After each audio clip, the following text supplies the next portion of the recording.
This session will be about effective CV writing. Um,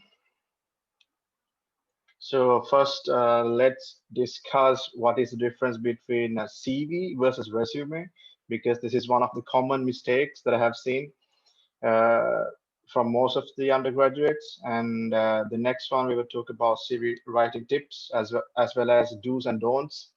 And also, I will take you through a sample CV so that we can discuss in detail how to come up with a CV, right? So this will be the agenda for today. So let me ask you a question. Do you think CV is the same as a resume? Yes, there's a difference, and yeah, most of the students they don't like understand difference. So let me tell you. So CV versus resume, very important thing that you should know because if let's say you're applying for a postgraduate studies or applying for a job, and if the recruiters if they're asking for you to send a resume, then you should send a resume. And if they're asking you to send your CV, then you should be able to send a CV. So you should understand the difference between these two. Okay. So CV is a comprehensive one in detail. Usually it has 2 to 4 pages. Okay. Um, and mostly we use CVs for academic purposes, like when you're applying for higher studies, you have to send CVs for the universities. And also when you're getting like job promotions, we should submit a CV instead of a resume. And also some specific jobs ask for CVs directly. So therefore you should know how to write a CV and to differentiate between the resume. In CVs, we don't use like different templates, like fancy templates. We normally use a plain and simple template. So I will show the templates as well.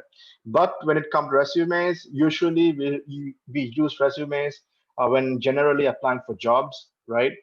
And therefore, the resume is short and straight to the point because there are many applicants for specific jobs, and therefore they have to like filter out. So usually, if they're asking for a resume, it will be a short one, and usually it is like 1 page long, but you can extend it to like 2 pages maximum if you have a lot of experience. But for fresh undergraduates, usually it will be like 1 page long.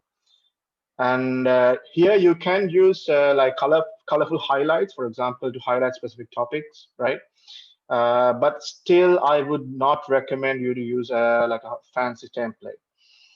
Um, Yeah, so those are the key differences between the resume and CV. So if you're not sure, I will tell you what to do as well. Okay, so here is an example, right? So onto your left, you can see a resume, and onto your right, you can see a CV, right? So and you can clearly see the differences that I have told you earlier, right? So on the resume, it is just 1 page, and it is short and to the point, to specific points. So here, this person, Mark, has highlighted his career first because he's applying for a job, right? And then he has mentioned about skills, and then his academic background, right? And also contact details and other professional qualification onto the site. So you can use a simple template like this if you're applying for a job, right? Just 1 page. But when it comes to CVs, it's not necessarily 1 page, right? So you have to write in depth. So this is an example of mine. I'm not saying this is the best, but still, I will like help you to understand how to come up with a better CV. Okay. And as you can see, this is already 3 pages long, but that is because I have included my the publications. First of all, let's understand the purpose of a CV, right? So CV literally means the curricula vitae. I'm sure you have heard of this before. It's a Latin term, right? So it means that the course of your life, right? So the reader or the recruiter should be able to judge you, your progression, your academic progression, as well as your experience by reading the CV, right? And as I mentioned earlier, CV is a very in-depth document, right? It describes your journey step by step, including the personal statement, personal details, education, experiences, interests, and if you have awards, you can highlight them as well. So the CV, you can use it to market yourself, right? Because this is the first time you are getting in touch with a recruiter or getting in touch with the university, and you need to market yourself, right?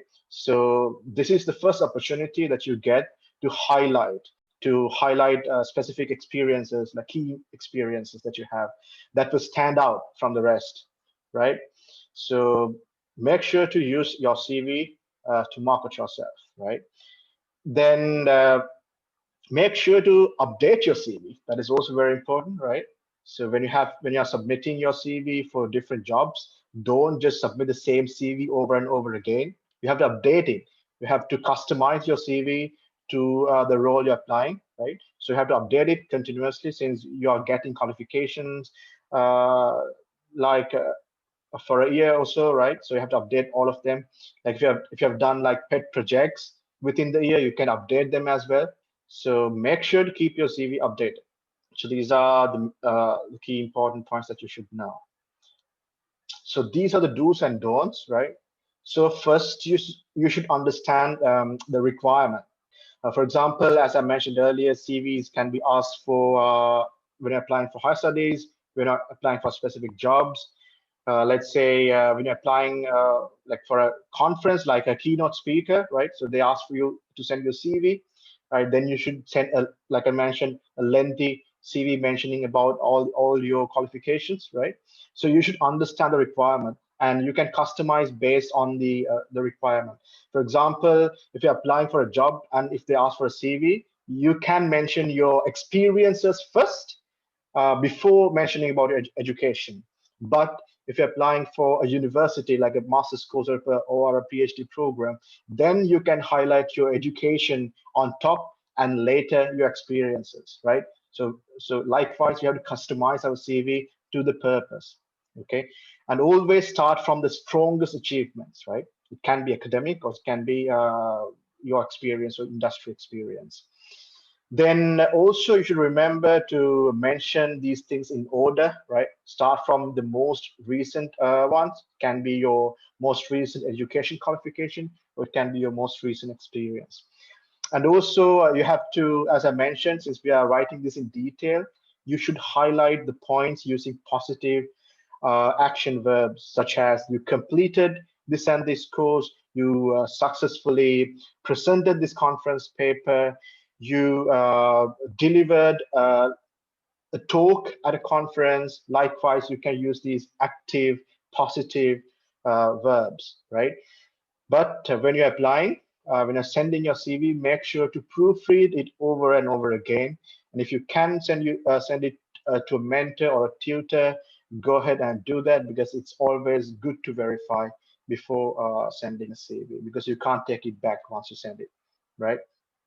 So the don'ts specific, I have to mention, like, don't prepare your CV at the very end, right? If you're applying for a job tomorrow, don't prepare your CV today, right?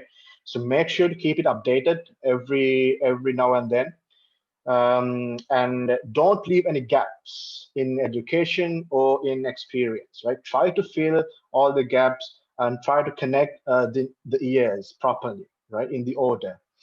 But in case if you have some gap, you should be able to explain that during your interview, or if you're writing a specific letter, you can mention why you have this specific gap. There can be circumstances where students have to take leave for personal reasons, right? So such things are there and they're acceptable, but in general, make sure not to leave any gaps in your education or your experience, right? And obviously, don't lie in your CV, right? Always make sure that you're writing facts that are justifiable, and you have proof, right? And don't include irrelevant details. For example, like your personal details, like marital status. Those things are not relevant, right? And your ethnicity and things like that, if they're not that relevant, right? Your photo is not that relevant. Likewise, don't include irrelevant details in the CV, right? So sometimes it may sway your judgment towards the negative side, because it can be subjective. So, and also, as I mentioned at the beginning, don't use fancy templates, but you can definitely highlight using different colors. It's fine, but what I'm saying is like don't use overly fancy templates. And if you are to print your CV, make sure to print it on one side, right? One side each. Don't print it double side, right? So we need to print these CVs when you're sent like handing a CV to a supervisor, or whenever you're handing a CV during your job interview, right? So when you're going for an interview, please have a hard copy of your CV, and print it single-sided. Okay, so keep these things in your mind. So whenever you are like applying for a job, let's say you're applying for a job now, so you will get a job description, right? So I have pulled out a job description from McKinsey, right? So they are asking for an expert in manufacturing, industry 4 and advanced industries, right? And you will see a similar job description in other published jobs as well. So this is in very detail, right? So they have mentioned the qualification, and who you will work with, and what you will do, and etc., right? So since you are preparing your CV like tailored for a specific job, what you can do is to copy the whole job description like this. Okay, you can copy it, and then you can use this word cloud website, right? So in this one, what it does is like when we paste like a paragraph of something, it extracts the most repetitive, iterative words that have or phrases that are mentioned. So that helps you to identify the key terms or keywords or key phrases that they have mentioned in the job description. So that is one of the best ways where you can use to tailor your CV. So let me show you quickly. Mm, so I have copied the job description here, as you can see. And when you like click here, generate the cloud, so it will show you something like this, right? So in this job description, they have highlighted digital transformation, lean manufacturing, manufacturing strategy, digital strategy, senior leader, and all these terms, as you can see, according to the number of times they have uh, mentioned in the job description, they have highlighted with the size of the letter. Okay, so by going through this, you can quickly understand what are the things that you should target in your CV. But assume that you have not mentioned these things in your CV, then there's a higher chance they will reject you at the very instance, because they want to see that you have this experience in the CV. That is why they're giving a job description in the first place, right? So this is a very good way that you can identify these key terms. And now let me go back to my CV just to show you how I have highlighted this, right? So as you can see, here they have mentioned about, as I mentioned, digital transformation, digital strategy. So let me show you where I have highlighted those. As you can see, I have mentioned about digital manufacturing, industry 4, right? And once again, if you go down, you can see, whereas here you can see digital growth strategy, digital economy, right? Digital infrastructure. Yeah, so since this is a job role for manufacturing, right? So I have mentioned about my background in manufacturing, and in which research institutes that I'm working already, right? So I have mentioned those specific ones, for example, the intelligent manufacturing equipment, which tells the reader that, yeah, I'm working in a research facility, which is specifically specialized in manufacturing and intelligent manufacturing. And then, as you can see, I have mentioned then about my topics that I have done in manufacturing, right? Manufacturing in the cloud, cloud manufacturing and influence on industry 4, right? And whenever I have delivered a talk, I have highlighted the topic, right? And I have mentioned here once again manufacturing and which industry this topic was related to, like aerospace manufacturing. And okay, so yeah. So the next tip that I want to tell you guys is that when you're using Word, there is an option to take when you go to review, as you can see here. When you go to review, you can find this resume assistant, right? Which is a plugin from LinkedIn. Right? You can check whether this is there in your Word software as well, right? Because this is very useful. For example, as you can see here, I have mentioned, I have just typed in the role as manufacturing consultant, and I have also like highlighted the industry that I'm looking for. Okay, and when you do that, it gives you a list of references from a database, and you can see those references and how they have highlighted their experience in their CV, right? So this is very important when you're preparing a CV. You can go through these good CVs which are already accepted in the industry, and you can see how they have translated their experiences into a CV, right? So this will be very useful when you're preparing your CV as well. So I have mentioned like lead manufacturer advisor. You can see how they have written their experiences, right? So that is quite similar to how I have written mine as well, right? It is in detail, in point formats, and highlighted the key things, right? So you can write another anything as well. Let's say since there are electronics engineers here, I will type electronic engineer, right? Industrial automation, yeah, it's there, right? So when you type in the industry and they're looking for, these are all reference CVs about from electronics engineers, and you can see how they have written their experiences, right? So you can see they have mentioned in detail what they have done, like repaired manufacturing process flows, analog and digital electronics, cables and power supply, PCBs, and etc. So likewise, you have to mention these key points and highlights of your experience, right? So and I have seen in many CVs, they have only mentioned, so I have worked in this company, maybe how many years, uh, or maybe one specific project, name of a project, but not the details, right? So if the details are not there, it is very difficult for a recruiter to understand what they have done, or what are your competencies, or what are your capabilities, right? What are your skills? And like what kind of a role that you have done, and what are the responsibilities that you have undertaken, right? So likewise, you can go through them and understand how to highlight your experience in your CV, right? So this is a very good way that you can improve your CV, right? So yeah, that's what I want to tell you there. So another thing, as I mentioned, so now we talked about the resume and the CV, right? And the differences. But if you're not sure whether you have to send a resume or a CV, then you can use this trick. Let me show you, right? So here, so they have made one paper CVs, right?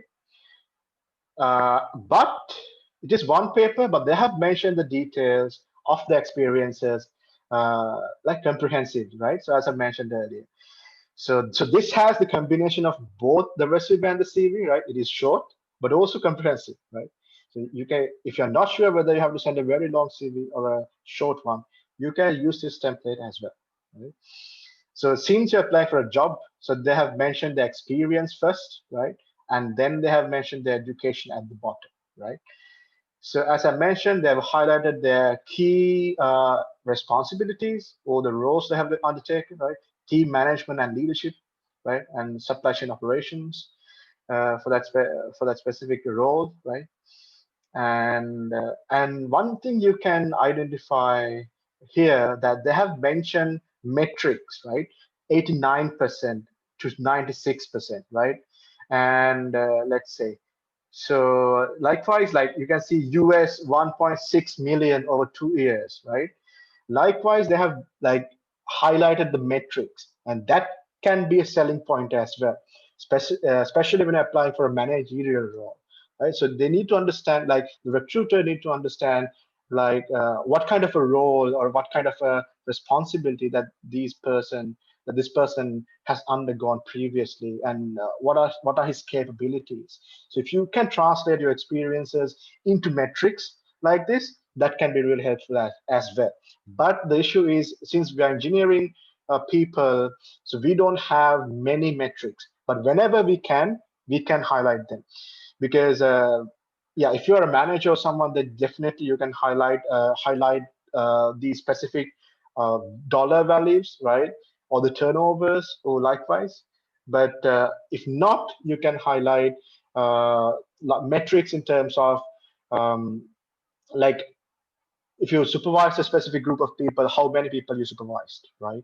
And also, you can mention if you were doing, like, let's say you were doing a demonstrator role at a university and you were teaching some students, and you can mention the number of students that you were teaching. So those can be key points as well, right? So if we take back my CV again, you can see that as well. So here you can see in my experiences, I have mentioned where I have conducted lectures on these subjects for 2 batches of students, and those batches contain 120 plus students, right?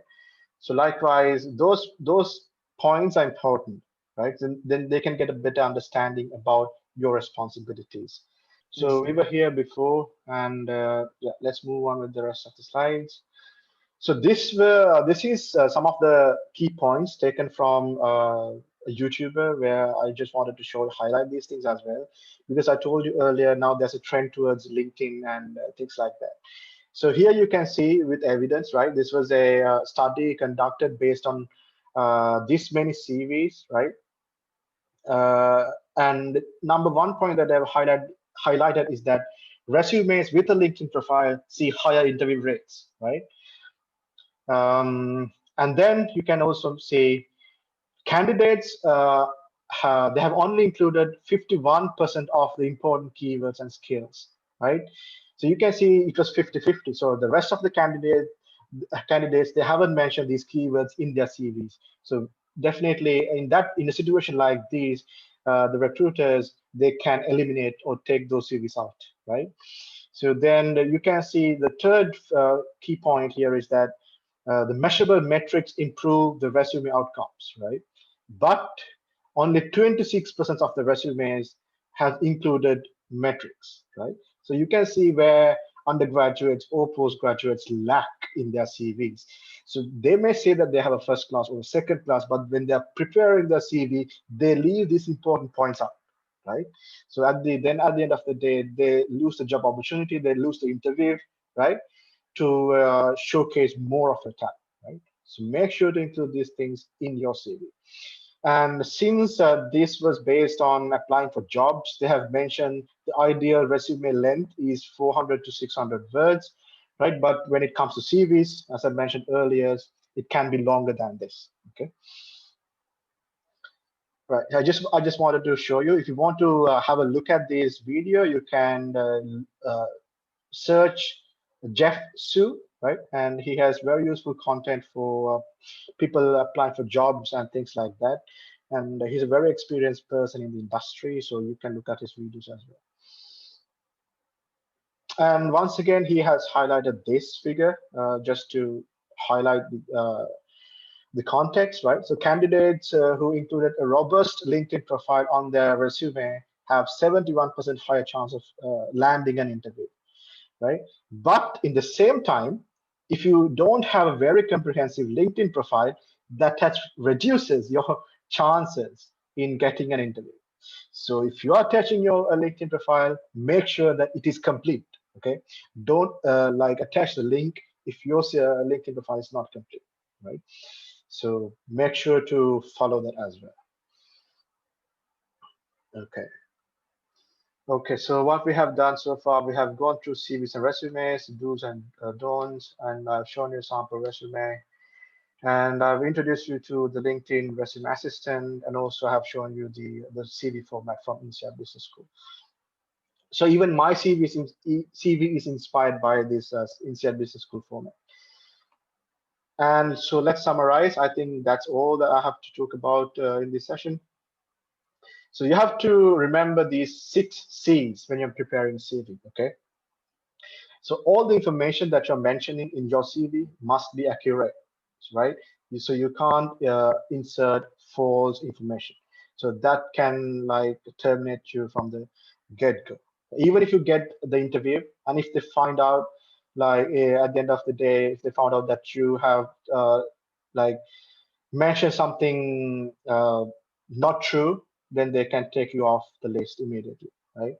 And they can turn you down immediately. And even if you were recruited, right, so they can terminate your contracts, right? So if your CV is not correct, so so make sure to include only the accurate information in your CV. And please leave no spelling or grammar mistakes, right? So you can send your CV, as I mentioned, to a mentor or tutor and get it double checked. Or else you can use tools such as Grammarly, plugins such as Grammarly in Word, and identify the mistakes. I have told you about this before, right? And the second one, make your CV clear, right? You have to use a clear font. Make sure to use fonts like Calibri or Arial. And if you're like printing your CV, you can use Times New Roman as well, because when it's printed, it's very clear. But when we are looking as a soft copy, Arial and Calibri looks better, in my opinion, right? Then use a clear template. I have mentioned, don't use fancy templates, and it has to be concise. So concise does not mean short. Okay, concise means brief but comprehensive, as I showed you in the INSEAD Business School format. Right, it was just one page, but it was comprehensive. Right, then it has to be, as I mentioned, informative. You have to mention what you have undergone, your experiences, and then the next one, consistent. Right, so you have to use a consistent style in your CV, as I mentioned earlier, right? You have to use a very consistent writing style as well, right? Don't mix different styles of writing in the CV. And then use a consistent color, like if you are highlighting the headings, use the same color to highlight the headings. And if you're using just black, just use black, right? So you have to be consistent in that aspect as well. Then consistent information. That means don't contradict your information, like don't overlap your timelines, right? And leave doubts in the recruiter's mind. So no contradictions, right? Then it has to be complete. That means your profile should not have gaps, as I mentioned earlier, right? And you should cover all these topics like your education, experiences, your membership of professional bodies, awards, your interests, and things like that. So it has to be complete. And finally, it has to be current. That means up to date, right? So you have to use the most current version of your CV when applying for jobs or your postgraduate studies, right? And as I mentioned earlier, use the most recent information first when you're writing your CV, right? So if you have all this content, your CV will be a good one, and I can guarantee you that. So you have to do this now, today itself, because since you're on the final year, start now, right? So at the end of the year, you will have a very good CV, and you will be ready to go to the industry, or you will be ready to apply for your higher studies. Okay, so that's it for today. If you have any questions, you can ask me now.